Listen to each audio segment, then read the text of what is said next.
ko sa Pilipino. Kabalo mangod ko, alam ko ba how he took his oath seriously. Gihimo niya ang tanan para sa Pilipino. Gusto niya may maayos na buhay ang bawat Pilipino. Gi-make sure niya na ang mga tao maka-avail sa medical assistance when he was president. Gi-make sure niya na before mulanding ang bagyo, naa na siya dito, mag-una na siya dito. Katong sa Marawi, gi-make sure niya mawala ang kagubot. Even sa iyang katigulangon, naningkamot yun siya, katong siya naglingkod na presidente. Miski nakapoy siya, wala mo kabalo na during the time na pandemic, almost failing na iyang health.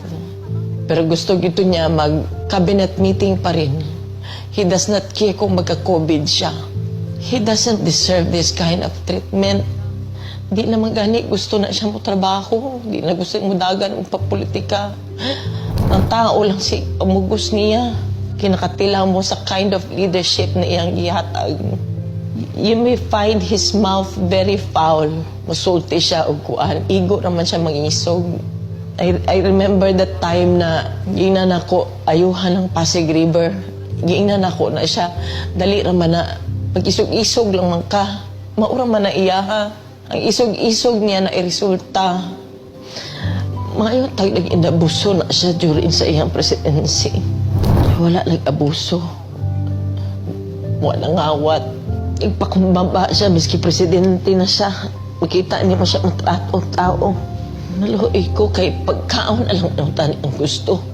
Dili na siya materialistic. He doesn't care kung naa siya'y kwarta o wala. He doesn't care kung unsa iya ang isuot. Daan.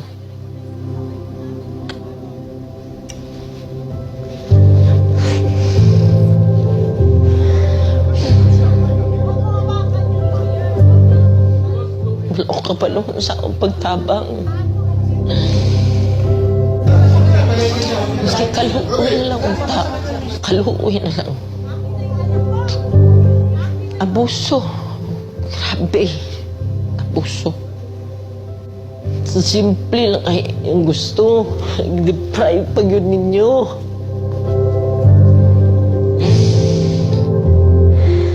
Simple lang kayo ang gustuhan na. I-deprive, miskin gipatay na unta ni mo siya. Dito.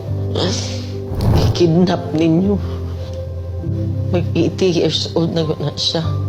Kabalo mo ko sa iyang health. Wala tanan.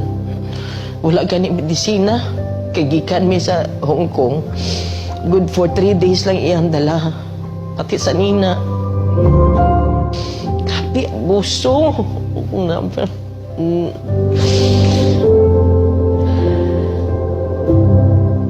Grabe.